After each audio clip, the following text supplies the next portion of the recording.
hands down the most troubling and potentially best episode of season 2 of the Apothecary Diaries thus far. I think I would even put this episode above the door episode, which I know it sounds funny to say the door episode, but that was such a great episode of them trying to find their way through and, figure out the end of the maze.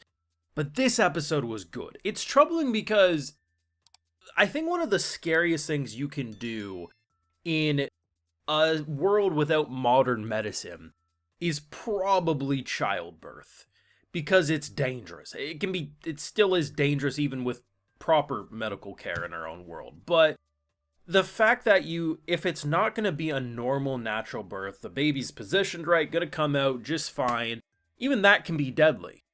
The fact that the baby isn't facing the right way and we have what is called a breech birth means that, yeah, if it doesn't flip its bitch ass around in that womb, we gotta slice her open. And even if you bring in our girl's father, I mean, at the end of the day, that doesn't mean Lady Gyokuyou will live. I am concerned because of all of the characters in terms of the ladies, the big bitches of the core. Gyokuyou has been my favorite. She's just always been there for Maomao. She's always been a pleasant person, and I'm not feeling good about this right now. I gotta be honest. Amazing episode. The fact that you can also subtly build up Jinchi and Maomao again, but then you bring home the hero, right? Like, the fact that he rolls in and they're all just like, oh, wait, I assume they were thinking they were going to have a fat, bald, creepy, just very sexual predator vibe. And then you just have this gentle old man walk in and be like, oh, okay, we're going to do this just fine, ladies. I love that. Like, this was truly a 10 out of 10 Apothecary Diaries episode, but troublesome as hell. Of course, if you want to see my full thoughts on these episodes, support my work, we do got the Patreon, full and live reactions over there exclusively. So, there's 3 things that really happened this episode. 1, we solved the ice debacle, which really flexes Maomao accepting she has friends and going out of her way to help someone by making ice cream, because the ice, kind of ate shit. We have the childbirth stuff, which is troublesome, and then of course we have come in and basically it's kind of like the reunion, right? Let's go in order though. The ice thing is funny to me because this is such a rich bitch problem. At the end of the day, there still was a decent amount of ice left over, right? Like, there's a reasonable person, if this was a common occurrence, the person, like, if you're just a reasonable person, not in this high rich bitch mentality, if it happens once, it's like, okay, let's not do that again. If it happens a second time, okay, your bitch ass is fired. The fact that a girl not paying attention to where she goes could have either got her hands cut off or sold back into slavery is wild. Believable for this world, but wild. And our girl, Maomao, comes in and says, okay, I got this. And the fact that she has to ask Jinchi, like, hey, because, like, she can't just go into the kitchen. She, despite Maomao's presence in this world, she can't just do whatever she wants. So she needs permission to use not only ingredients, but also the kitchen. And Jinchi, being the lovable scamp that he is, he's like, what do I get out of this? And she's like, I don't got shit. And then he's like, wait a second, wear that hairpin I gave you. And she's like, fine. I love, too, in that moment, it also symbolizes that he's like, once I see her wearing it, I'm going to tell her. Now, do I believe that? No, because he'll probably get cock-blocked again, but still, I can't wait for him to expose more to Maomao, despite her best efforts to avoid the truth and getting too much into trouble.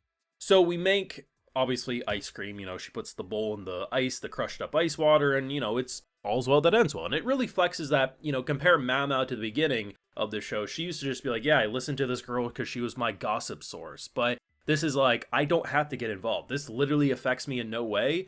But she cared, right? Even though she struggles with, like, human emotions and connections, at the end of the day, it really flexes that she has grown so much over 39 episodes, I think is where we're at now. And it feels like a natural transition for her character. The best part was, without a doubt, the childbirth stuff. So, a simple scene of like, oh, hey, you want to feel the baby kick? And she's like, huh, the damn baby's kicking downwards. That ain't good. And then obviously she has to examine her, and I gotta love Gyokuyou. She's like, oh, I didn't realize it'd be like that, but okay. She's like, okay, I didn't realize it'd be that invasive, but sure, go ahead. And unfortunately, it's like, yeah, like there's some things she can try to hopefully change the trajectory of the baby, but it probably ain't going to happen this late into the cycle. So the fact that immediately it goes into cutting you open, a C-section, right? And the thing is it's just, no matter how talented someone is, unless you have magic, there's no way to guarantee her safety here. We can probably guarantee the safety of the baby, especially because we brought in a very talented doctor. However, her life is up in the air.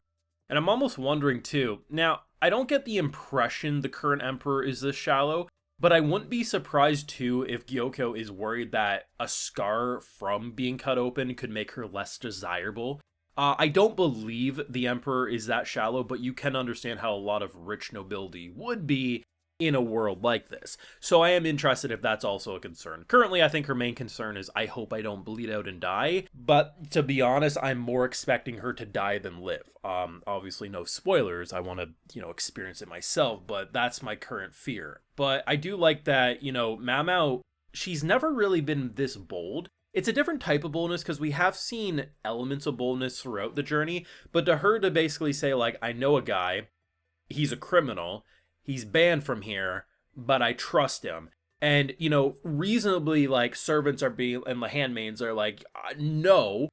But Gyokuyou trusting Maomao this much, being like, Maomao never does this, like, I need to meet the guy at least. And then, as we saw, like, everyone just immediately was like, oh, look at this gentle, kind soul. I'm very excited to see what happens. I'm terrified to see what happens, because someone could die here. Hell, we could have 2 people die here minimum, right?